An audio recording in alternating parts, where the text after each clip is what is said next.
Flora maju ke depan, dia langsung mengangkat tongkatnya lalu dia membaca mantra lingkaran sihir langsung terbentuk dengan cepat. Wow!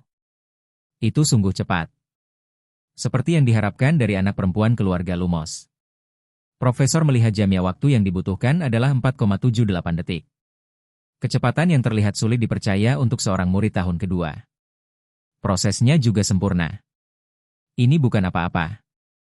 Tapi masih terlalu lambat. Flora terkejut dengan perkataan profesor. Apa? Rekor tercepat seorang wizard rang 3 adalah 4,41 detik. Jadi ini masih terlalu lambat. Jika saya bisa lebih terbiasa, saya bisa melakukannya bahkan lebih cepat. 4,41 detik sendiri saja sudah terlalu lambat bagi saya. Seketika murid berbisik-bisik mendengar perkataan profesor. Apa dia memang sungguh-sungguh? Kalau begitu seberapa cepat dia bisa melakukan casnya ketika dia berbicara seperti ini? Perhatikan. Flaterina Flame itu digunakan seperti ini. Profesor angkat tangannya dan mengerahkan tongkat sihir Naya. Apa yang sedang dia lakukan? Itu bukan teknik untuk Fluttering Flames. Dengan cepat lingkaran sihir langsung terbentuk dengan sempurna. Flora dan seluruh murid yang ada di ruangan tersebut terkejut melihatnya. Apa yang baru saja terjadi? Apa? Spellnya langsung selesai dalam sekejap. Tidak, bahkan kurang dari 1 detik. Yang tadi itu. Jelas-jelas bukan teknik untuk Fluttering Flames. Tidak, bahkan tidak ada proses untuk spellnya diselesaikan. Apa kalian sudah lihat? Akan kutunjukkan kepada kalian sekali lagi untuk kalian yang melewatkannya. Profesor angkat tongkat sihirnya, dia ulangi lagi pembuatan sihir. Dan langsung terbentuk lingkaran sihir yang sangat cepat. Sekali lagi Flora dan semua murid terkejut terkagum melihatnya. Akhirnya ekspresi kalian sudah berubah. Fluttering Flames yang kuaktifkan sebelumnya membutuhkan 0,24 detik. Itu perbedaan yang sangat drastis dari rekor yang ada. Akan tetapi, ini akan terlihat tidak biasa di waktu yang sama. Karena ketika aku cas spellnya, teknik itu bukan Fluttering Flames. Tapi spell yang kugunakan secara jelas adalah Fluttering Flames. Tepatnya aku menggunakan sebuah spell untuk cas spell yang lain. Teknik spell untuk cas spell lain. Murid di ruangan itu berisik membicarakan. Dengan begitu, setelah aku memasukkan biayanya, hasil yang terpilih pun langsung keluar. Bisa dibilang itu sebuah cetakan biru yang unik. Melalui perangkat keras secara biologis yang disebut seorang wizard. Memakan data yang disebut mana dan mengikuti program yang disebut teknik. Semua itu mengaktifkan perangkat lunak yang disebut sihir. Aku menyebutnya sebagai source code. Sour Code. Aku bahkan tidak pernah mendengar tipe sihir seperti itu. Siapa orang ini sebenarnya? Apa pertanyaan MU sudah terjawab, Flora Lumos? Ya. Kau mengganggu kelasku semaumu tanpa seizinku karena kau tidak bisa mengatasi prasangkamu sendiri. Apa kau mengakui kesalahanmu? Saya mengakuinya. Tindakanmu adalah merupakan sebuah serangan frontal yang jelas-jelas menantang otoritas seorang pengajar. Dengan begitu, Flora Lumos, aku memberimu hukuman yang mengurangi 10 poin nilaimu. Bagaimana ini bisa? Si Flora itu menerima hukuman pengurangan pai. Flora merasa terpukul lalu dia kembali ke tempat duduknya. Akan tetapi, teknik Fluttering Flames yang kau tunjukkan itu sempurna. Jadi aku memberimu hadiah 10 poin. Aku tidak membenci murid yang punya kemampuan. Itu sesuatu yang patut dipuji dan menjadi contoh, Flora. Terima kasih. Kalau begitu, itu akhirnya hukuman poinnya tidak pernah terjadi. Syukurlah. Flora, apa kamu baik-baik saja? Iya, aku baik-baik saja. Terima kasih sudah mengkhawatirkanku, Cheryl. Aku lega. Dia mampu mengatasi perasaannya dengan begitu cepat, seperti yang diharapkan dari Flora. Flora tetap terdiam di kursinya dan masih memikirkannya. Kalau begitu, mari kita mulai kelasnya secara resmi. Aku akan memilih beberapa murid yang dapat mengikuti baik pelajarannya dan mengajari mereka source code. Jika kalian mengizinkannya, usahalah dengan keras. Semua murid di ruangan itu merasa bersemangat setelah mendengar perkataan profesor. Karena banyak orang yang mengatakan hal-hal aneh. Karena banyak orang yang mengatakan hal-hal aneh kepada profesor, aku khawatir jika aku memilih kelas yang buruk. Tapi ini sangat keren. Aku benar-benar masuk ke Soren.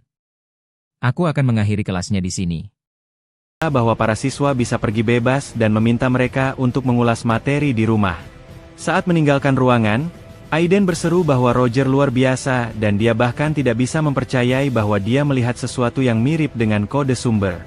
Gen Vio mendengus dengan tidak acuh dan bertanya apakah omong kosong seperti itu benar-benar mengesankan siswa lainnya. Dia mengatakan bahwa itu hanya menunjukkan betapa sempitnya pikiran mereka, dan mengatakan bahwa itulah sebabnya rakyat biasa tidak pantas berada di sini. Aiden menatapnya dengan kebingungan, lalu menoleh ke arah siswa lainnya yang berpaling dan melakukan urusan mereka sendiri. Dengan canggung menggaruk bagian belakang kepalanya dengan telapak tangan, Aiden bertanya apakah Jen benar-benar berbicara padanya. Dia meminta maaf, dan Jen bertanya dengan kesal apakah Aiden sedang mengejeknya. Aiden berseru bahwa dia sama sekali tidak sedang melakukannya, tetapi Jen sudah marah dan bertanya bagaimana beraninya Aiden meremehkan anak sulung Baron Vio. Aiden mengingatkan Jen bahwa dia mengatakan bahwa dia tidak menginginkan hal ini, dan seseorang tiba-tiba menyebutkan nama Baron Vio dan bertanya apakah daerah kekuasaannya berada di perbatasan jauh kekaisaran. Itu adalah Leo yang turun dari atas kursi penonton.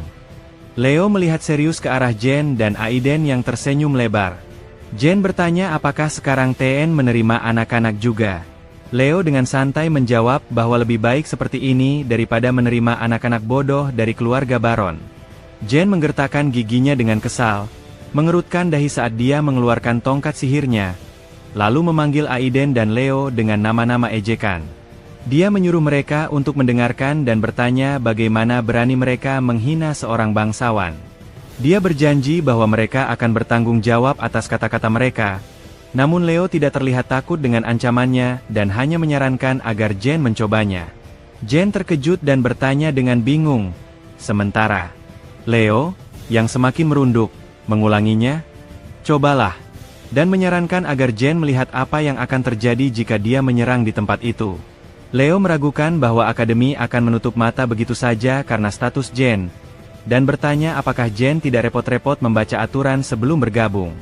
Dia memperingatkan agar Jen lebih memperhatikan sekeliling sebelum meninggikan suaranya dan bertanya, apakah Jen sudah memperhatikan bahwa mereka memiliki pengamat.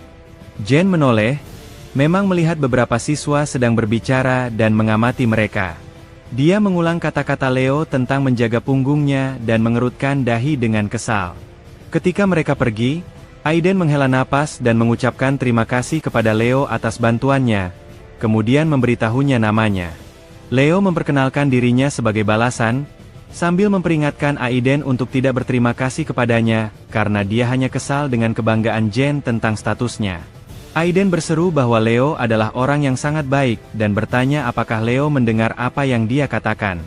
Pada akhirnya, Leo memutuskan untuk pergi, dan Aiden berseru bahwa dia akan ikut bersama Leo. Leo yang menutup matanya berkata bahwa dia bahkan tidak tahu kemana dia akan pergi, tetapi Aiden bertanya apakah benar bahwa Leo membawa buku teks alkimia. Leo menjelaskan bahwa Leo juga akan menuju kelas alkimia dan menghela napas setelah melihat Aiden. Namun akhirnya dia berkata untuk melakukan apa yang diinginkan Aiden.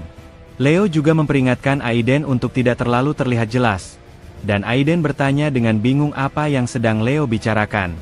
Leo menjelaskan bahwa dia sedang berbicara tentang Aiden yang terlihat seperti orang desa dan rakyat biasa yang tidak bisa belajar sihir dengan benar. Aiden bertanya apakah itu benar-benar terlalu jelas, karena dia bahkan tidak menyadarinya. Leo memperingatkan Aiden bahwa dia perlu tahu bagaimana segala sesuatu berjalan di TN, terutama dengan siswa tahun kedua yang memiliki posisi sosial yang cukup tinggi. Pertama, ada Flora, seorang siswa tahun kedua, dan Aiden bertanya apakah Leo sedang membicarakan gadis yang berbicara di depan kelas hari ini. Leo mengonfirmasi dan menambahkan bahwa dia mendengar bahwa Flora bukan orang yang mudah, jadi dia memperingatkan Aiden untuk tidak mendekatinya, karena profesor sebelumnya yang mengajar teori dan praktik Mantera mengundurkan diri karena Flora. Kedua, ada seorang wanita bangsawan dari Kekaisaran Esilian, putri ketiga dari Elendel. Leo menambahkan bahwa rakyat biasa seperti mereka akan terlibat masalah jika mereka menyinggung seorang bangsawan, dan Aiden tahu siapa yang dimaksud, mengingat dia sudah melihat Elendel di kuliah. Ketiga, ada siswa lain yang memimpin perusahaan paling terkenal di tahun kedua yang terdiri dari para bangsawan, yaitu Fried dan Wahlberg. Mendengar nama Fried, Aiden teringat bahwa keluarga Wahlberg adalah salah satu dari 3 keluarga paling bangsawan. Leo mengonfirmasi ini dan menjelaskan bahwa bagi mereka hanyalah Guts, orang biasa, dan oleh karena itu mereka harus menjauh dari keluarga Fried, tetapi untungnya Fried tidak menghadiri kelas itu. Selain itu, Leo juga ingat bahwa Vio adalah bagian dari kelompok mereka, dan dengan menghela napas, Aiden mencatat bahwa dia sudah berhasil mengganggu mereka. Namun, Aiden memutuskan bahwa tidak ada yang bisa dilakukan tentang hal itu dan bertanya apakah masih ada siswa lain. Leo tidak bisa memastikan apakah Aiden sedang berpura-pura atau bodoh, tetapi akhirnya dia berkata bahwa ada beberapa siswa lagi yang akan dia ceritakan selama perjalanan. Senang dengan hal ini, Aiden bertanya apakah Leo ingin makan siang bersama. Leo bertanya lagi, mengapa Aiden ingin melakukannya. Pada waktu itu, salah seorang siswa sedang mengamati mereka dengan cermat.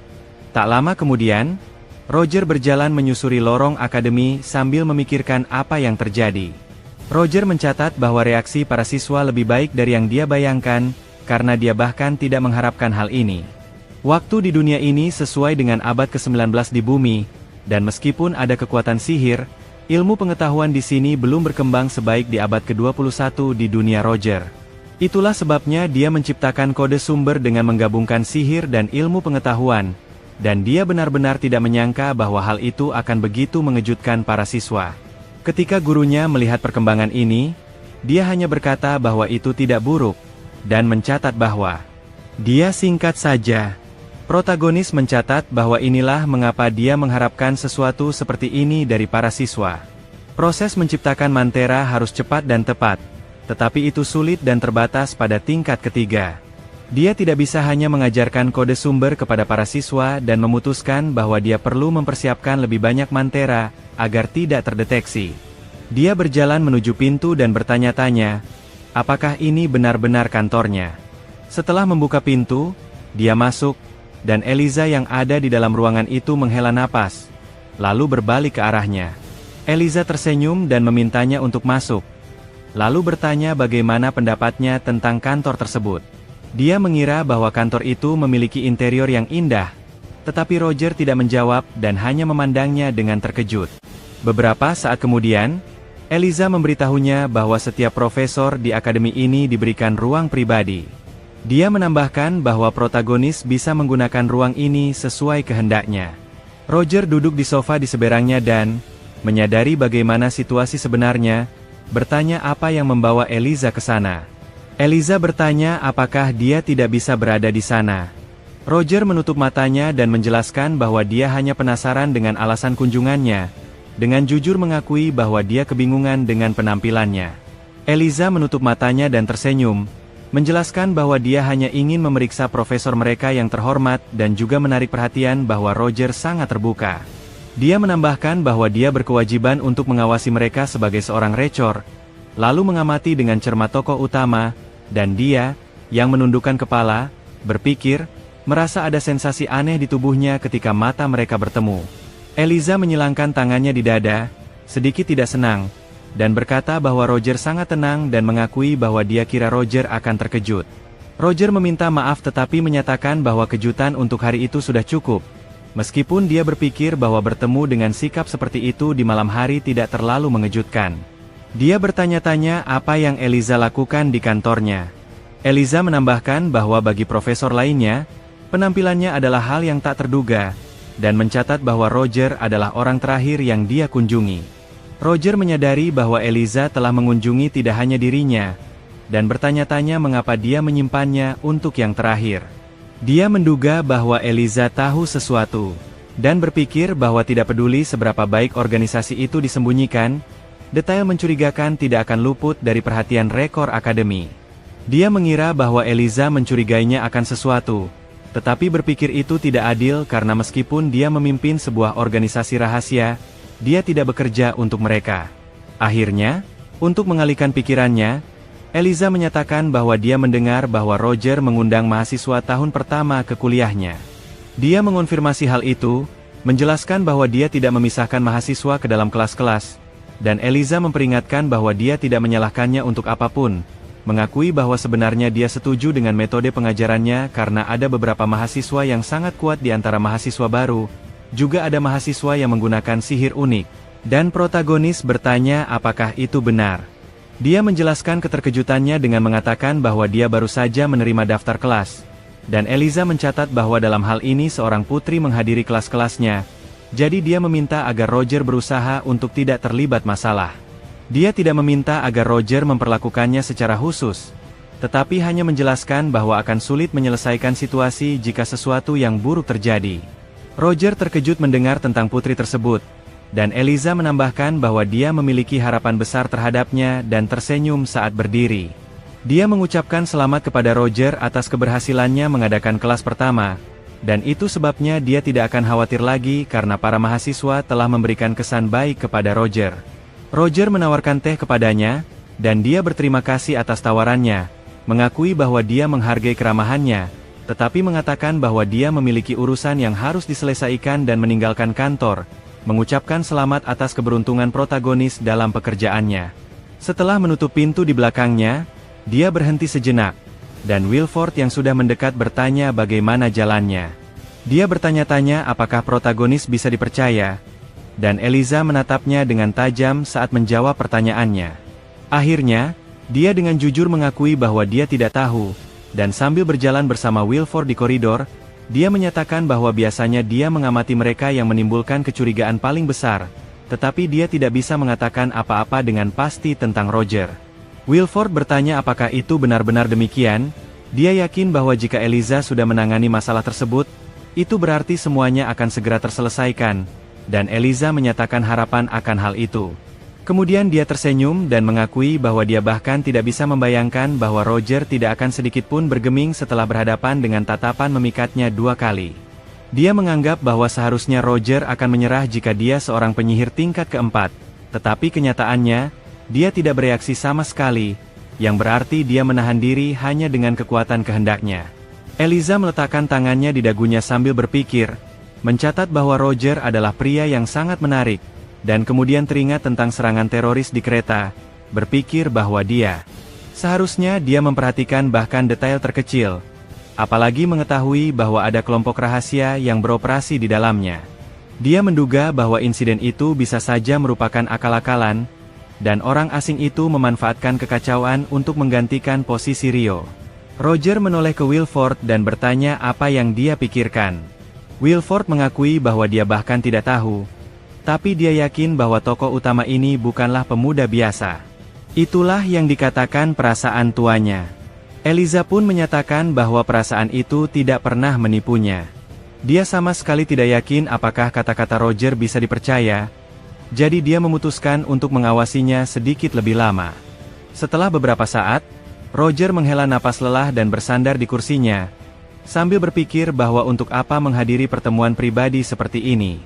Dia yakin bahwa Eliza jelas meragukannya, tetapi pada akhirnya dia memutuskan bahwa itu tidak masalah karena dia tidak melakukan apapun yang bisa dituduhkan kepadanya. Dia memutuskan untuk melanjutkan urusannya dan meletakkan tangannya di dahi sambil melihat daftar murid. Dia berhenti sejenak, menyadari Flora ada dalam daftar tersebut dan secara mental mencatat bahwa, kalau dipikir-pikir, keluarga Lumo adalah keluarga bangsawan yang paling berpengaruh. Dia berhenti sejenak dan berpikir, apakah dia benar-benar yakin bahwa dia tidak akan terkena masalah karena kejadian-kejadian baru-baru ini?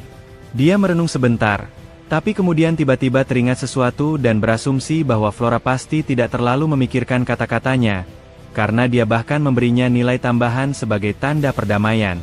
Dia juga ingat bahwa Eliza pernah mencatat bahwa dia memiliki banyak murid hebat, dan sambil melihat-lihat daftar murid itu lebih jauh, dia berpikir bahwa jika dia mulai dari seorang murid pertama yang dijamin oleh menara sihir dan berakhir dengan putri dari Kekaisaran Esilian, maka ini memang benar, dan tiba-tiba dia membeku terkejut, memperhatikan informasi tentang Aiden dan bertanya-tanya apakah ini benar orang yang sedang mempraktikkan sihir unik yang dibicarakan Eliza. Dia ingat bahwa dia pernah melihatnya di suatu tempat sebelumnya, dan terus melihat dokumen tersebut, dia memutuskan mungkin dia akan ingat nanti. Tapi yang jelas dia yakin bahwa dia harus tetap waspada karena menilai dari pandangan yang terbakar, Eliza masih belum mempercayainya. Namun, Tiba-tiba dia berasumsi bahwa akan lebih baik baginya untuk tetap bersama organisasi rahasia itu, karena gadis itu menyebutnya urutan pertama. Dia ingat percakapannya dengan gadis itu, berpikir bahwa dia pasti telah melihat wajah Roger ketika dia naik kereta, yang berarti bahwa tidak mengejutkan baginya jika dia telah mengubah penampilannya. Dia mengernyit, menundukkan kepala, dan mengingat bahwa Roger yang asli adalah ahli dalam penyamar dan penyusupan, menebak bahwa itulah yang harus dia lakukan sekarang.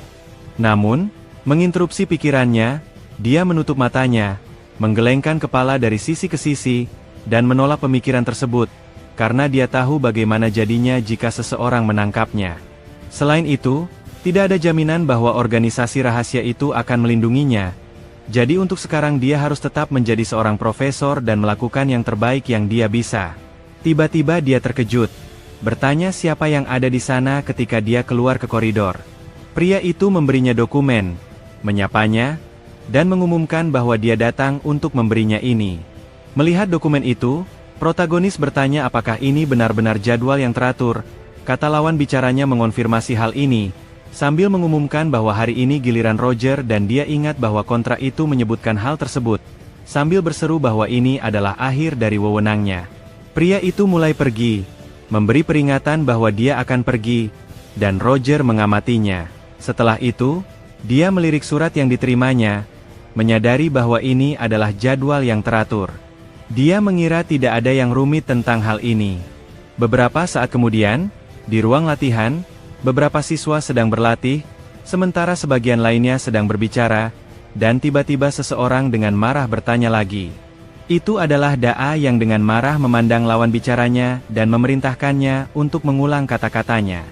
Rene dengan percaya diri menyatakan bahwa dia berhak tinggal di sini, karena tempat ini ditujukan untuk umum. Dia bertanya apakah Dima tidak puas dengan sesuatu, kenapa tidak pergi saja. Dia bertanya, bagaimana mungkin orang biasa seperti itu berani bersikap begitu kurang ajar padanya. Rene membalas bahwa di end semua orang setara, tidak peduli status atau latar belakang mereka, dan bertanya apakah Daa tahu itu. Dia menyeringai sambil berkata bahwa beberapa orang mengatakan hal tersebut agar Rene dan orang-orang sepertinya tidak merasa terpinggirkan. Teman-teman Dima yang berdiri di dekatnya juga tersenyum, menyebut orang biasa sangat bodoh. Mereka mencatat bahwa para serangga ini berusaha naik lebih tinggi dan tertawa, dan Rene sadar bahwa tidak peduli apa yang dia katakan, mereka tidak akan mendengarkannya. Dia menekan bibirnya lebih rapat, tidak berkata apa-apa, dan Dana memerintahkan agar jika dia sudah mengerti semuanya, dia harus memohon maaf atas perilakunya.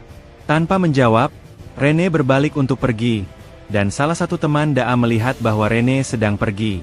Seorang siswa lainnya tertawa dan bertanya kenapa dia begitu keras kepala.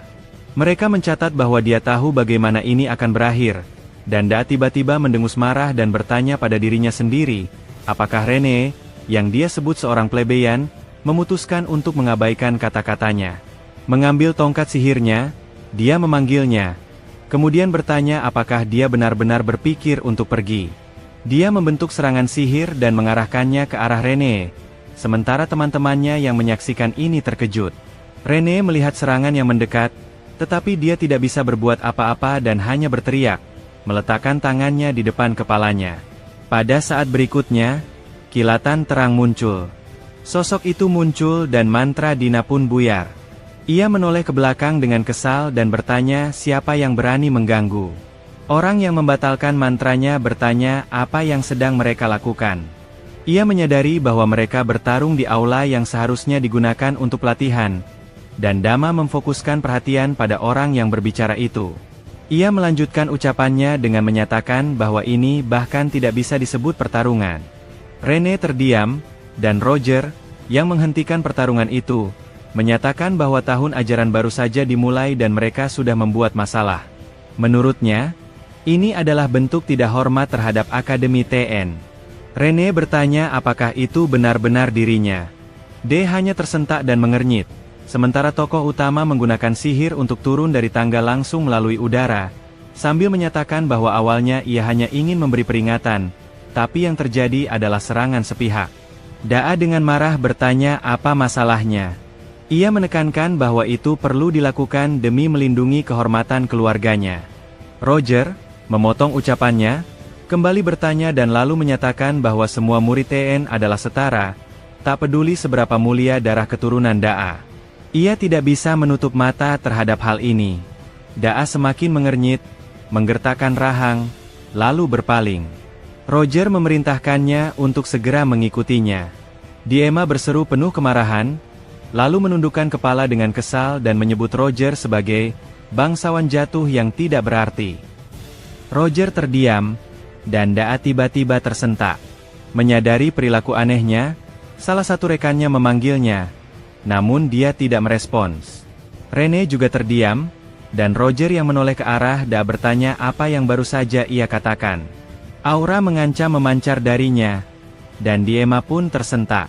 Roger kembali memintanya untuk mengulangi ucapannya. Rene menyaksikan semuanya dengan bingung. Dien membeku, gemetar ketakutan, dan tak bisa berkata apapun. Tokoh utama mendekat dan bertanya apakah dia benar-benar seorang bangsawan jatuh yang tidak berarti. Salah satu gadis yang membawa Seline ke aula pelatihan menunjukkan lokasi mereka, dan Seline yang mengernyit cemas mengulurkan tangan ke depan memanggil Roger, karena ia melihat Roger mengangkat tangannya. Namun, Roger tidak memukul Diema, yang telah menutup mata dan bersiap menerima rasa sakit, melainkan hanya meletakkan tangannya di bahunya dan mengakui bahwa itu benar. Seline terdiam dengan senyum bingung, dan Daa yang membuka matanya lebar-lebar bertanya apa maksudnya. Roger mengakui bahwa Daa memang benar, ia adalah bangsawan jatuh, tetapi mereka berada di TN, dan ia adalah seorang profesor. Itu berarti Daa telah meragukan otoritasnya, dan ia bertanya, bukankah begitu? Dana menundukkan kepala, dan tokoh utama mengatakan bahwa Daa baru saja masuk, menyiratkan bahwa ia akan kesulitan menyesuaikan diri dengan lingkungan barunya.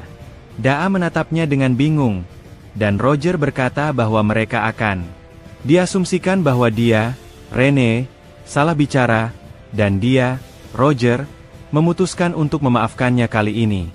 Namun, dia memperingatkan bahwa Rene akan menerima teguran disipliner atas perilakunya yang kasar terhadap teman sekelasnya. Daa mengernyit dan menundukkan kepalanya, sementara Roger berbalik kepada Rene dan bertanya apakah dia terluka. Rene kembali bertanya dengan nada terkejut, lalu berseru bahwa dia tidak terluka. Roger merasa lega mendengarnya. Menarik perhatian Seline ke arahnya, dia berkata bahwa dia akan menyerahkan mereka pada Seline. Seline pun mengangguk setuju, lalu berbalik. Sang protagonis pun pergi, dan Rene, sambil meletakkan tangannya di dadanya. Meletakkan tangannya di dadanya, Rene berpikir bahwa Roger tahu namanya, dan bertanya-tanya apakah benar dia masih mengingat bahwa dulu dia pernah mengikuti kelasnya. Kejutan itu muncul karena dia hanyalah seorang rakyat biasa yang tidak menonjol di antara para siswa lainnya. Dia teringat saat Roger berkata bahwa di TN semua orang setara, dan dia mengulanginya dalam hati. Sambil tersenyum, dia bertanya-tanya apakah ternyata sang protagonis tidak seburuk yang selama ini dia kira. Kini dia merasa bahwa dia bisa mempercayainya dan mengikuti teladannya. Meletakkan kedua telapak tangannya ke pipi, dia memutuskan bahwa mulai sekarang dia akan belajar dengan lebih giat. Malam harinya, Roger duduk di bangku di pinggir jalan. Dia menundukkan kepala dan menghela napas. Wajahnya menunjukkan rasa sakit saat dia mengerutkan kening dan mengepalkan rahangnya, lalu mengeluarkan botol kecil dari saku mantelnya. Dia menuangkan beberapa pil ke dalam mulutnya dan menelannya. Beberapa saat kemudian, dia merasa tubuhnya mulai membaik, dan bertanya-tanya apa yang akan terjadi jika tidak ada pil-pil itu. Dia tidak mengerti mengapa semua kekacauan ini terjadi sekarang, dan menyadari bahwa dia hampir memperlihatkan sisi lemahnya. Gejalanya muncul segera setelah dia memasuki lapangan latihan. Saat itu dia masih bisa mengendalikannya. Namun ketika kondisinya memburuk, dia berniat untuk pergi, tetapi Diema mulai berteriak semakin keras, sehingga dia tidak bisa tinggal diam dan akhirnya ikut campur. Dia berharap bahwa dia telah melakukan hal yang benar, meskipun dia menduga wajahnya pasti terlihat kacau. Dia merasa dirinya tidak tampak baik-baik saja. Saat melihat botol kecil yang kosong, dia teringat bahwa itu adalah botol terakhir.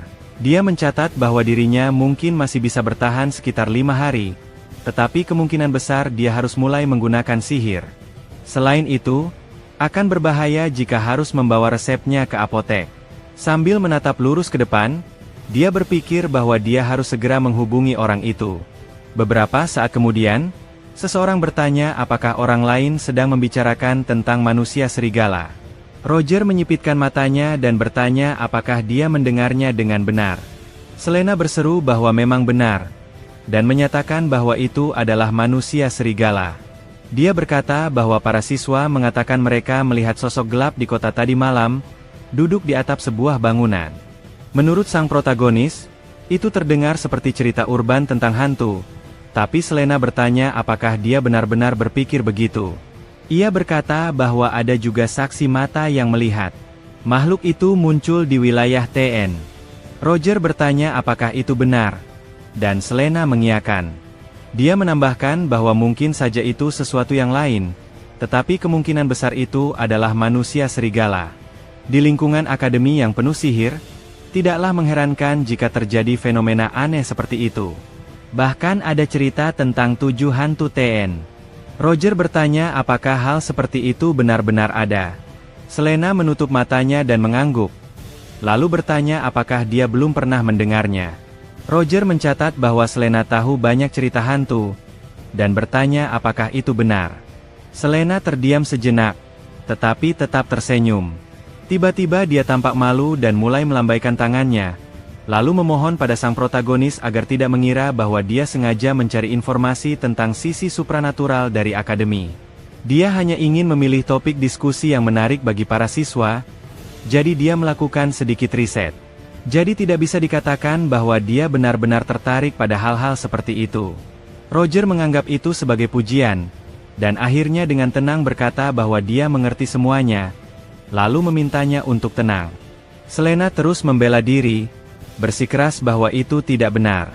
Tiba-tiba, Matilda menarik perhatian Roger dan berkata bahwa dia mendengar Roger menunjukkan teknik yang tidak biasa di pelajaran pertama. Selena terkejut mendengarnya, lalu memalingkan wajah dan mengernyit antusias sambil menyatukan kedua telapak tangannya. Matilda mencatat bahwa Roger telah menciptakan sesuatu yang inovatif yang mempercepat proses penciptaan mantra, dan bertanya apa nama teknik tersebut. Selena berseru bahwa itu disebut source code, dan untuk beberapa saat mereka terus. Mereka mengobrol, dan para guru yang lewat menatap dengan penuh perhatian ke arah kelompok mereka yang sedang duduk di meja. Matilda membenarkan bahwa hal itu memang benar, lalu bertanya apakah itu betul. Selena tiba-tiba menundukkan kepala karena malu, dan Roger mengiyakan bahwa itu memang benar. Matilda pun menyadari bahwa hal seperti itu memang mungkin terjadi, dan Selena mengakui bahwa dia tidak percaya ada mantra semacam itu. Para guru lainnya masih memperhatikan mereka, dan sang protagonis menyipitkan mata, menyadari tatapan-tatapan itu. Matilda menjelaskan bahwa masalahnya adalah semua orang ingin tahu rahasia sihir milik Roger, karena rumor cepat menyebar. Sang protagonis bertanya apakah dia sedang membicarakan rahasia sihirnya. Sambil mulai menyantap makanannya, dia memikirkannya, dan Matilda bertanya apakah dia yakin akan mengungkap rahasia sihir yang begitu unik di tempat seperti ini. Selena setuju, sambil mencatat bahwa menara sihir bisa saja memberikan Roger sebuah paten. Tapi dia mengatakan bahwa dia tidak tertarik, karena dia berpikir bahwa lebih baik baginya untuk tidak mengambil paten, sebab jika dia lengah sedikit saja, dia bisa dengan mudah ditusuk dari belakang. Namun sejauh ini, menara sihir belum menghubunginya, sementara para profesor lain sudah mulai membakarnya dengan tatapan mereka. Dia mengalihkan perhatian ke arah mereka, dan tiba-tiba melihat Chris di antara para guru tersebut. Dia bertanya-tanya apakah benar itu adalah Chris. Tatapan itu terasa seolah bisa membunuh, dan dia menundukkan kepala, teringat akan sosok manusia serigala. Ketika malam tiba, dia berdiri di kota dan berpikir bahwa hari sudah larut. Dia merasa sebaiknya dia berjalan-jalan dan mencari seseorang yang sedang dia butuhkan. Tiba-tiba, seekor monster mendarat di belakangnya dan langsung berlari ke arahnya sambil mengayunkan cakarnya untuk menyerang. Namun sang protagonis dengan mudah menghindar, lalu mengayunkan kakinya dan melemparkan monster itu ke samping. Monster itu menabrak tanah dan mengerang kesakitan. Ketika debu mulai mengendap, Roger berkata bahwa dia penasaran kemana Hans pergi, dan bertanya apakah benar dia sedang menunggu untuk melakukan trik seperti itu. Hans mengumpat, menghela napas, dan berkata